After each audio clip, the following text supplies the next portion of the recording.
Perder a memória quando a gente vai ficando velho é normal ou é sinal preocupante?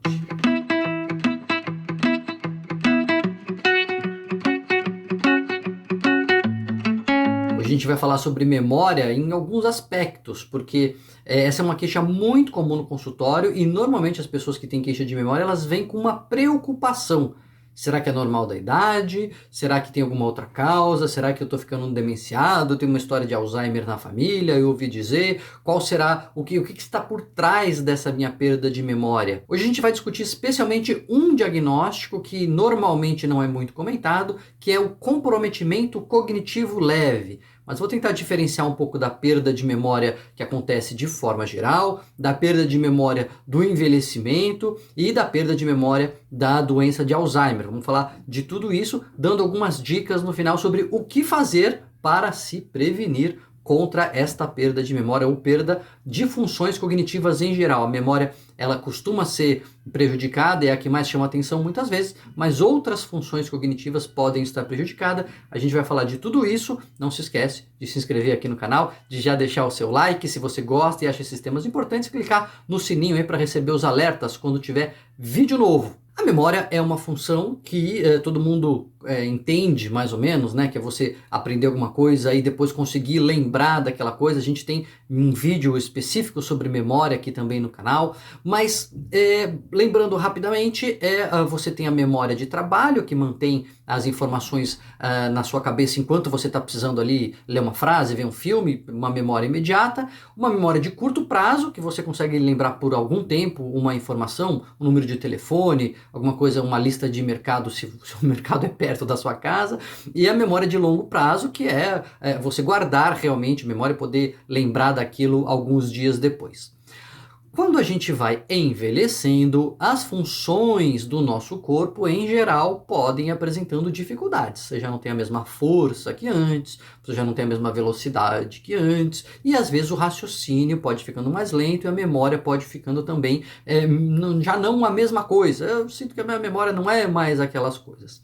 Até aí, a gente sabe que há uma mudança normal a partir da idade adulta, dos 30 anos para frente, a memória já pode ser modificando quando comparada, quando a gente estava na escola, quando estava na faculdade, quando a memória era mais requerida, você já pode perceber alguma diferença, mas não é suficiente para trazer queixas, para te trazer um impacto, um desconforto. Você percebe aquilo, mas não chega a ser alguma coisa relevante para você. Esse é o que a gente mais percebe ao longo do envelhecimento. Tem uma queixa de memória que é comum em pacientes com depressão. Na maioria das vezes, o paciente adulto, meia-idade, que chega para a gente no consultório com queixa de memória preocupado que seja uma demência, tem um outro quadro que é um quadro depressivo. Na depressão, fica muito difícil a pessoa se concentrar, ou pode ficar difícil a pessoa prestar atenção, a pessoa se concentrar, porque ela não está bem, né, do humor, ela está irritada, ela está desconfortável e, por conta disso, a energia mental se dissipa, ela não consegue se focar, não consegue se concentrar, e o que acontece? Por não se concentrar, ela não lembra, e ela fica com uma queixa de memória. Pô, eu tô esquecendo das coisas, parece que eu tô não lembrando, mas na verdade é porque ela está distraída, difícil de se concentrar. Se ela consegue se concentrar, a memória está intacta.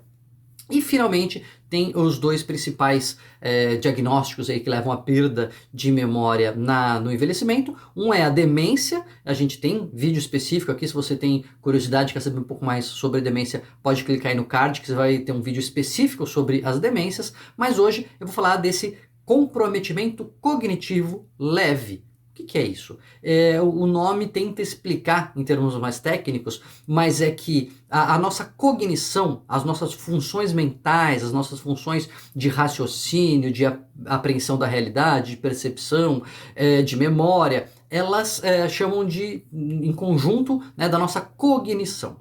E às vezes, essas funções elas vão sendo comprometidas com o tempo. Então elas vão perdendo ali a sua potência, vão perdendo a mesma habilidade, só que é um comprometimento leve. É um comprometimento que ainda não chega à gravidade de trazer um impacto mais significativo na vida da pessoa. O que define o comprometimento cognitivo leve, então, é a evidência de perdas cognitivas nas funções de atenção, de memória, de aprendizagem, cognição social, aquele raciocínio que a gente usa nas interações sociais, de manter, né, uma conversa, captar a intenção do outro, ironias, enfim, tudo dessa relação, aprendizagem, linguagem e a função perceptomotora, que é você adequar a sua motricidade de acordo com a sua percepção. Tem a percepção visuomotora, por exemplo. Então,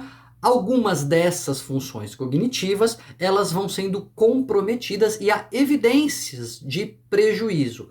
Essas evidências podem ser a partir de queixa da pessoa, eu não era assim e eu mudei, há uma mudança de padrão que é evidente, que eu percebo. Pode ser a partir de relatos de terceiros, então um informante, um acompanhante, o cônjuge, o funcionário, alguém que convive, o filho, pode dizer, olha, ela não era assim, ele não era assim, e há uma perda. Então isso é uma evidência, não é a evidência mais formal, mais detalhada, mas é uma evidência que a gente vai levar em conta, e também a evidência das testagens neuropsicológicas. Existem testes específicos aplicados por psicólogos especialistas nisso, que vão avaliando o quanto está funcionando a memória, o quanto isso está na média, a memória de trabalho, a memória de vocação, a velocidade de raciocínio, vocabulário, QI, enfim, eles fazem esse panorama, esse painel de funções cognitivas e comparam como que a pessoa está em relação à média do que é esperado para aquela idade e para aquela escolaridade. Isso pode trazer evidência de perda no transtorno cognitivo leve ou no comprometimento cognitivo leve.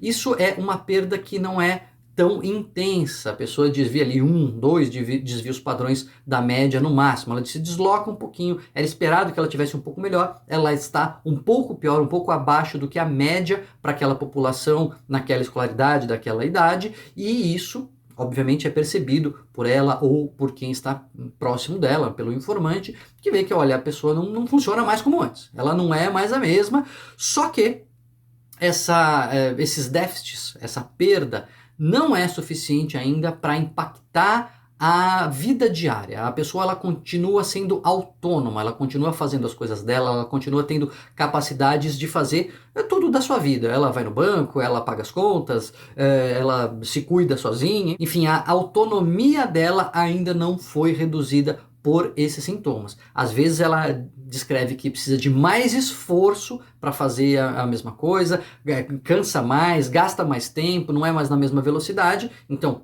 evidencia o déficit, mas não impede que ela tenha uma vida autônoma. Então não é já um quadro de demência. Na demência a pessoa já começa a ter perdas de autonomia, né, por um déficit mais importante. Os testes que são importantes para a gente ter uma formalização do diagnóstico, eles podem não captar déficits em pessoas que tenham um nível superior de funcionamento. Às vezes a pessoa tem uma memória prodigiosa, ela já tinha ali um raciocínio mais rápido do que a média, ela começa a cair e entra na média. Aí você faz o teste, a pessoa está na média, você fala, mas você está na média, você não está abaixo da média como se espera no comprometimento cognitivo leve, mas é porque a pessoa tinha um funcionamento acima da média. Então é por isso que é importante levar em conta a queixa pessoal, levar em conta a percepção das pessoas que cercam o paciente e colocar isso junto, né, avaliar isso junto com os resultados de testes. Quando você tem testes num ano, depois, alguns anos depois e outros anos depois, você consegue fazer também uma linha do tempo e aí pode perceber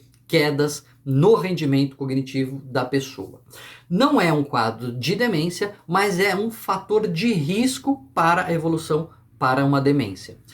Qualquer tipo de demência de Alzheimer, demência vascular, esses seriam, para algumas pessoas, um envelhecimento um pouco menos bem sucedido, para outras já seriam os sinais precoces de uma demência. Por que a gente sabe que isso é um fator de risco para uma demência? Porque a gente sabe que a evolução para um quadro efetivo de demência, para um diagnóstico de uma síndrome demencial, é de 8 a 15% ao ano.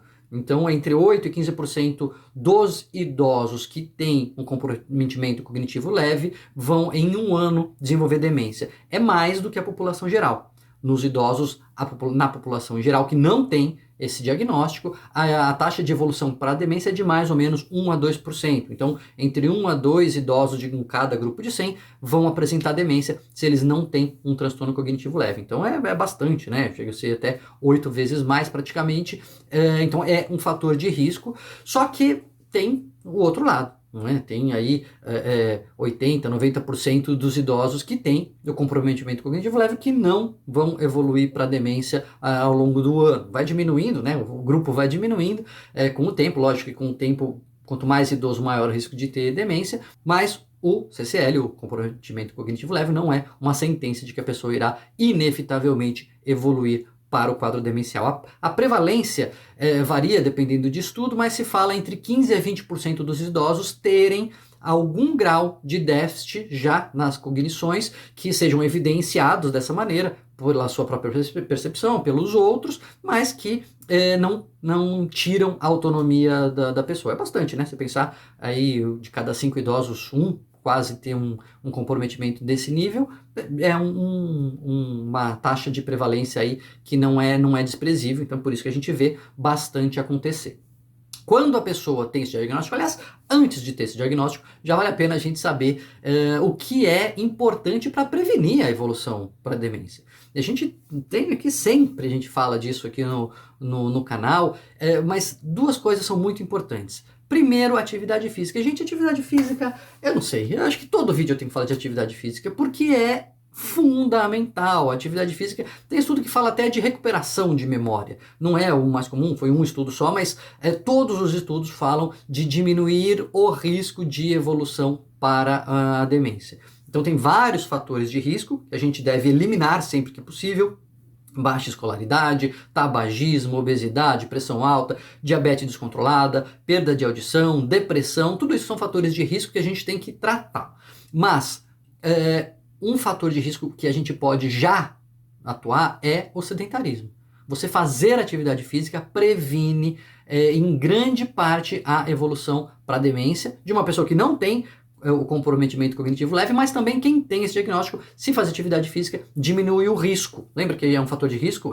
Tem mais chance de evoluir para demência. Se você faz atividade física, você diminui o risco. E um outro fator é a estimulação cognitiva. Você ter atividades que estimulem a sua mente, que façam a sua mente trabalhar, que requeiram, né, que sejam percebidas como esforço inicialmente pelo seu cérebro, é meio que nem como musculação, né? Você começa a pegar um peso, aquilo parece que é um esforço e de repente as fibras vão se desenvolvendo, você vai recrutando mais fibras musculares, elas vão crescendo e ali depois aquilo vira só uma atividade, aí você tem que aumentar o peso, né, para conseguir aumentar a massa muscular. A mesma coisa acontece com o nosso cérebro. A estimulação cognitiva requer um esforço maior dos pacientes, mas conforme eles vão repetindo a estimulação, o cérebro vai recrutando caminhos, encontrando áreas, e isso também tem vários estudos que mostram uma importância na prevenção da evolução do comprometimento cognitivo leve para a demência, e até na melhora de qualidade de vida. A pessoa ela se sente melhor, parece que a memória está um pouco mais forte, parece que ela está mais atenta porque ela foi treinando e isso melhorou. Em relação ao tratamento medicamentoso, é menos comprovado o benefício. Quando é realmente só um transtorno leve, um comprometimento leve, parece que o remédio não faz tanta diferença para a evolução para a demência ou não. Às vezes, nessa fase já se entra com remédio na dúvida, será que é um comprometimento leve? Será que já é um Alzheimer inicial? Então, na dúvida, você pode entrar com a medicação para, né, às vezes você não tem muita clareza diagnóstica, mas para retardar a evolução, parece que ainda não tem muita evidência. Bastante coisa para a gente pensar aqui, né? Bastante coisa para a gente memorizar, mas importante de tudo, assim, acho que a mensagem mais importante de todas é a atividade física e estimulação cognitiva. A gente está ativo, a gente está jogando, está lendo, fazendo palavra cruzada, jogando videogame, jogando joguinho de celular, estimular cognitivamente o nosso cérebro e o nosso corpo. A atividade física é fundamental. Ficar atento, perceber se tem déficits aí acontecendo, se tiver, procurar um profissional para já tirar a dúvida e eventualmente começar algum tratamento, se for alguma coisa, e não deixar a peteca cair, né? Não deixar o sedentarismo tomar conta, não deixar a inércia mental tomar conta, porque esses que são grandes venenos aí para o nosso envelhecimento cerebral. Você já tinha ouvido falar do comprometimento cognitivo leve? Já acompanhou alguém? Evoluiu bem, evoluiu mal? Conta para mim, deixa aí nos comentários para a gente continuar dialogando. Não esquece de deixar o seu like aí no vídeo e se inscrever aqui no canal e divulgar essa informação, porque quanto mais gente souber, mais gente se previne. E você sabe que aqui no canal não vão faltar conteúdos desse tipo e muito mais outros para tirar as suas dúvidas.